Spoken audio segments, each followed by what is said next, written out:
வணக்கம். வெங்கட் புத்திரன். அரியன்னம் YouTube channel மூலியமாக environmental and climate சேஞ்சை பற்றி அதிகமாக மக்களுக்கு விழிப்புணர்வை ஏற்படுத்தி கொண்டிருக்கிறோம். ஸோ அந்த வகையில் இன்னைக்கு நம்மளுடைய விவசாய லேண்டில் இந்த ஒரு காணொலி பதிவு, அது அண்மையில் ஐநாவின் ஒரு ரிப்போர்ட்டும் சரி, நம்மளுடைய இந்திய அரசின் ரிப்போர்ட்டும் சரி, இந்த 2024 குளோபல் வார்மிங்கால் அதீத வெப்பம், அதாவது இயல்புக்கு அதிகமாக வெப்பம், இதனால் மிகப்பெரிய ஒரு தாக்கம் ஏற்பட்டு கொண்டிருக்கிறது. ஸோ இதனால் கிரவுண்ட் லெவலில், ஸோ நம்மளோட விவசாய நிலத்திலேயே இதோட இந்த குளோபல் வார்மிங்கால் இந்த வெப்பம் அதிகமாக இருக்கிறனால எந்த அளவுக்கு ஒரு வறட்சியும், அதாவது செடி கொடிகள் மரங்கள் விவசாயத்தில் எந்த அளவுக்கு ஒரு பாதிப்பும் ஏற்பட்டுருக்குன்னு ஒரு ஷார்ட்டாக இந்த காணொலி பதிவில் பார்க்கலாம் வாங்க. அதாவது இந்த இந்த தென்னை மரம் பார்த்தீங்க அப்படின்னா, அதாவது ரொம்ப ஆசையாக இந்த தென்னை மரம் வச்சது, அதாவது நம்ம அரியன்னம் யூடியூப் சேனலில் அன்னம் அப்படிங்கிற ஒரு பேரை பெருமைப்படுத்தும் விதமாகத்தான் இந்த ஒரு தென்னை மரத்தை நாங்கள் கேரளாவில் இருந்து எங்கள் அப்பா எடுத்துகிட்டு வந்து வச்சாரு. பட் இது ரொம்ப நாங்கள் ஒரு ஆசையாக வச்சோம். ஒரு 5 வருட ஒரு கனவாக இது ஒரு நல்ல ஒரு பசுமை இருக்குன்னு வச்சோம். பட் ஆனால் தண்ணி இல்லாதனால எந்த அளவுக்கு ஒரு காஞ்சி போயிருக்கு. இதை கொஞ்சம் உங்களால் ஜூம் பண்ணி காமிக்க முடியும்.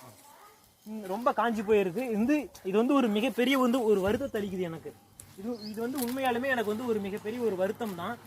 ஏன் அப்படின்னா, ஏன்னா நம்ம ரொம்ப ஒரு ஆசையாக ஒரு மரத்தை வளர்த்துக்கிட்டு இருக்கோம். அதாவது ஒரு தண்ணீர் பற்றாக்குறையினால இந்த மாதிரி ஒரு மரங்கள் செடிகள் காயுது அப்படிங்கிறது ஒரு மிகப்பெரிய ஒரு வருத்தத்தை தான் அளிக்குது. ஸோ அதில் இன்னுமே அரியன்னம் யூடியூப் சேனலில் இந்த வெங்கட் புத்திரன் சுற்றுச்சூழல் மற்றும் பருவநிலை மாறுபாடுகளுக்கு ஆதரவாக தொடர்ந்து குரலை எழுப்பி கொண்டு இருக்கிறனால இன்னும் மிகப்பெரிய ஒரு ஆதங்கத்தை எனக்குள்ள ஏற்படுத்துது. ஸோ அதனால இது ஒரு காணொலி பதிவாக நம்மளுடைய விவசாய நிலத்திலிருந்து மக்களுக்கு தெரிவிக்கணும். அவங்க ஒரு புரிஞ்சுக்கணும். ஏன்னா நகரப்பகுதியில் இருக்கவங்களோட ஒரு வேலை வாய்ப்பும் அவங்களோட மென்டாலிட்டியும் வேற. ஏன்னா ஒரு ஏசியில் வாழ்வது, ஒரு அலுவலகத்தில் பணிபுரிவது அப்படிங்கிறப்ப ஒரு கள நிலவரத்தில் ஒரு விவசாயம் எந்த அளவுக்கு பாதிக்கப்பட்டிருக்குன்னு உங்களுக்கு தெரிய வாய்ப்பு இல்லை. அதாவது பணம் கொடுத்தால் நம்மளுடைய சூப்பர் மார்க்கெட்டில் தேவையான பொருட்கள் கிடைத்துவிடும் அப்படின்னு நினச்சிக்கிட்டு இருக்கோம். அதாவது இந்த விவசாயம் பொய்த்து போனால் அதோடைய விலைவாய்ப்பு ரொம்ப அதிகரிக்கும் அப்படிங்கிறப்ப உங்களுக்கே மிகப்பெரிய ஒரு தட்டுப்பாடு ஏற்படும். ஸோ அதனால இதை உங்களுக்கு தெரிவிக்கணும் அப்படிங்கிறதுக்காக வாங்க இன்னும் நம்மளுடைய காட்டில் இருக்க சில மரங்களெல்லாம் நம்ம பார்ப்போம். இதை காமிங்க, இது நல்லா காமிங்க எப்படி பொய்த்து இருக்கு. ஆனால் இது ரொம்ப நம்ம ஒரு ஆசையாக வளர்த்த மரம். அதுக்கப்புறம் இந்த தேக்கு மரம்லாம் பார்த்தீங்கன்னா வாங்குறப்ப ஒரு நல்ல ஒரு ரகம், வாங்குறப்ப நல்ல ஒரு அருமையாக இருந்துச்சு. பட் மழை இல்லை, ரொம்ப தண்ணி பிரச்சனை அப்படிங்கிறனால இதை பாருங்கள். அதுக்கப்புறம் இந்த தென்னை மரம் ரொம்ப நான் ஒரு சந்தோஷமாக நான் வச்சது. நானும் என்னோட தாத்தாவும் இந்த ஒரு காட்டுக்கு ஒரு பெருமையாக வச்சோம். பட் ஆனால் இதை பார்த்தீங்கன்னா எந்த அளவுக்கு ஒரு காஞ்சிருக்கு அப்படிங்கிறது தெரியும். ஆனால் உண்மையாலும் நான் ஊர்லேருந்து வந்ததுக்கப்புறம் ஒரு மிகப்பெரிய ஒரு வருத்தம் தான் நான் அடைஞ்சேன் இதனால்.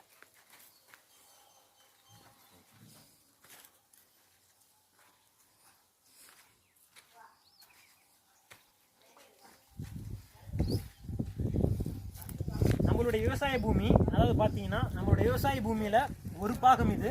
அதாவது பார்த்தீங்கன்னா என்னோடய அப்பா கிட்ட நான் கேட்டது, இப்போ அடுத்தது நீங்கள் என்ன பயிர் பண்ணுவீங்க அப்படின்னு கேட்டதுக்கு, அதாவது அடிப்படையாக இங்கே இருக்கக்கூடிய தென்னை மரங்களுக்கும் வாழை மரங்களுக்கு மட்டுமே, நம்மளுடைய வீட்டு உபயோகங்களுக்கு மட்டுமே தண்ணீர் இருக்குது. அதனால் விவசாயம் பண்ண முடியாது அப்படின்னு சொல்லியிருக்காரு. அப்போது இதுக்கப்புறம் அதிகமாக நம்மளுக்கு மழை அப்படின்னு ஒன்று கிடைச்சாதான் அடுத்து நம்ம விவசாயத்தை நோக்கி போக முடியும். அப்படிங்கிறப்ப இது நாட் ஓன்லி என்னோடய ஃபேமிலிக்கு இஷ்யூ, எங்களோட ஃபேமிலிக்கு மட்டும் ஒரு இஷ்யூன்னு சொல்ல முடியாது.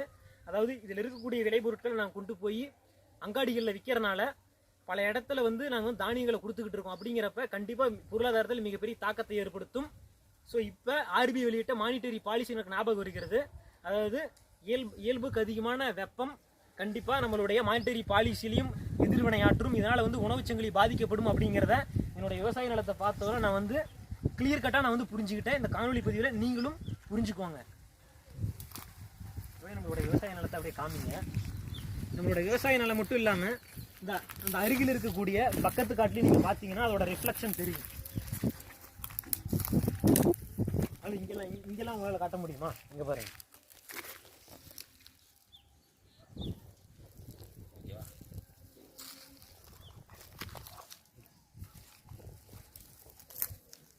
அது வேணும் அப்படியே லைட்டாக எடுத்துட்டு, அதாவது நம்மளோட மரத்தை பார்த்தீங்க அப்படின்னா இங்கே பாருங்கள், இப்போ தண்ணி இல்லாதனால ரொம்ப இதெல்லாம் வாடி போச்சு. இப்போ மறுபடியும் நான் இன்றைக்கி தண்ணி ஊற்றினேன். அதாவது என்னுடைய மனசு கேட்கல. அதாவது ரொம்ப ஒரு ஆசையாக நம்ம வச்ச ஒரு மரம்.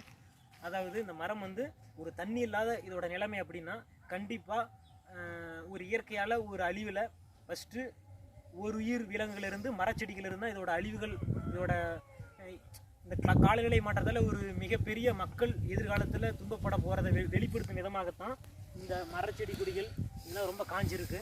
உண்மையாலும் இதெல்லாம் வந்து ஒரு மிகப்பெரிய வருத்தத்தை அளிக்குது. அதாவது ரொம்ப ஒரு ஆசாசியாக வச்ச மரம் தண்ணீர் பற்றாக்குறையினால.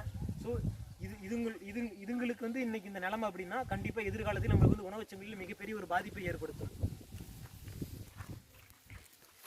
வாங்க இந்த மரத்தை பாருங்க. இந்த மரம்லாம் எவ்வளோ ஒரு பசுமையாக இருந்த மரம் இப்போ எவ்வளோ ஒரு பசுமையாக இருந்த மரம் இப்போலாம் பார்த்தீங்கன்னா வெறும் 2 இலை மட்டும்தான் இருக்குது. ரொம்ப எனக்கு வந்து ரொம்ப ஒரு மன வருத்தம். பட் இதை எப்படி வெளிப்படுத்துது எனக்கு தெரியல.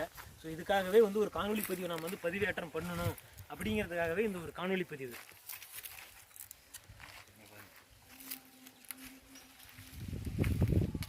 இதெல்லாம் பாருங்கள் எவ்வளோ ஒரு ஆசையாக வச்சது, எவ்வளோ தண்ணி ஊற்றி ஒரு ஆசையாக வச்சேன். பட் ஆனால் எந்த அளவுக்கு ஒரு காஞ்சி இருக்குன்னு பாருங்கள். அதனால் வந்து ஒரு மிகப்பெரிய ஒரு துன்பம். இந்த மரத்தை நான் வந்து ஒரு மரத்தை பார்த்ததும் ஸோ நான் அப்பா கிட்ட வந்து கேட்ட முதல் வேலை ஸோ ஏன் இந்த மாதிரி வந்து மரங்கள் இந்த அளவுக்கு காஞ்சிருக்கு அப்படின்னு கேட்டதுக்கு தண்ணி இல்லை அப்படின்னு ஒரு சொன்னது ஒரு மிகப்பெரிய ஒரு வருத்தம். அப்படின்னா அப்போ வந்து ஒரு அதிகமான ஒரு வெப்பம் காலநிலை மாற்றத்துக்கு எதிரான ஒரு செயல்கள் எந்த அளவுக்கு ஒரு விவசாய பூமியை பாதிச்சிருக்குன்னு பாருங்கள். அதாவது மக்கள் வந்து இது எதனால் ஏற்படுதுன்னு உங்களுக்கு தெரியல. ஸோ இதுக்கெல்லாம் காரணம் காலநிலை மாற்றம். ஏதோ ஒரு பக்கம் தொழிற்சாலைகள் வளர்ச்சி, அதிகமான கரிமல வாயுவின் வெளியேற்றம், இயல்பான மழைப்பொழிவு குறைக்குது. அப்போ பார்த்தீங்கன்னா இதில் வந்து பாதிப்படைகிறது மக்கள். பட் ஆனால் அவங்களுக்கு எதனால் பாதிப்படைகிறங்கிற ஒரு விழிப்புணர்வே இல்லை. கேட்டால் மழை பெய்யல அப்படின்னு வந்து அவங்க அமைதியாக இருக்காங்க. பட் இது வந்து அவங்க வந்து படிப்பு மிகவும் குறைவு அப்படிங்கிறனால இதுக்கான காரணங்கள் அவங்களுக்கு தெரியல. பட் ஆனால் உண்மையால் படித்தவங்களாக தான் இது தெரியும். காலநிலை மாற்றம் தான் இதுக்கு மிகப்பெரிய காரணம். அதாவது இதற்கு எதிர்வினையாக நம்மளுடைய செயல் தான் இதுக்கு முக்கிய காரணம் அப்படின்னு உங்களுக்கு தெரியும். வாங்க இன்னும் பார்க்கலாம். இதெல்லாம் பாருங்கள். அதாவது சுற்றுச்சூழல் பருவநிலை மாற்றம் அப்படிங்கிறது எந்த அளவுக்கு ஒரு முக்கியத்துவம் தெரிஞ்சுக்குவாங்க. அதாவது நான் வந்து உங்களுக்கு காட்டுறது வந்து ஒரு பகுதி தான். இந்த மாதிரி எங்களுடைய கிராமத்தில் மிகப்பெரிய ஒரு வறட்சிக்கு தள்ளப்பட்டிருக்கிறது. அதாவது விவசாயம் எல்லாருமே வந்து ஒரு விவசாயம் பண்ண முடியாத ஒரு சுச்சுவேஷனில் இருக்காங்க. காரணம் என்னென்னா மழை இல்லை அப்படிங்கிறது. அதாவது ஒரு அரசே நினைச்சால் கூட நாளைக்கு வந்து ஒரு கையெழுத்து போட்டு மழையை வந்து பெய்ய வைக்க முடியுமா அப்படின்னா கண்டிப்பாக அது முடியாது. ஸோ அதனால் வந்து சுற்றுச்சூழல் மற்றும் பருவநிலை மாறுபாடுகள் என்பது எந்த அளவுக்கு ஒரு முக்கியத்துவம் அப்படிங்கிறது நீங்கள் தெரிஞ்சுக்கணும். அதனால் நகர்ப்புறங்களில் வசிக்கிறவங்களும் கண்டிப்பாக அதை பற்றி அவேர்னஸ் ஏற்படுத்தணும். முடிஞ்ச அளவுக்கு எல்லாரும் பொது போக்குவரத்தை பயன்படுத்துங்கள், மிதிவண்டிகளை பயன்படுத்துங்கள். அருகில் இருக்கக்கூடிய இடத்திற்கு கால்களாலே நடந்து செல்லுங்கள். அதனால் சுற்றுச்சூழல் மற்றும் பருவநிலை மாறுபாடு என்பது எந்த அளவுக்கு ஒரு முக்கியத்துவம் என்பதை தெரிந்து கொள்ளுங்கள். இந்த வீடியோ உங்களுக்கு பிடிச்சிருந்தா அரியண்ணம் யூடியூப் சேனலை லைக் பண்ணுங்கள், ஷேர் பண்ணுங்கள், சப்ஸ்கிரைப் பண்ணுங்கள். மீண்டும் நல்ல ஒரு காணொலி பதிவுடன் உங்களை வந்து சந்திக்கிறேன். இப்படிக்கு வெங்கட் புத்திரன். நன்றி, வணக்கம்.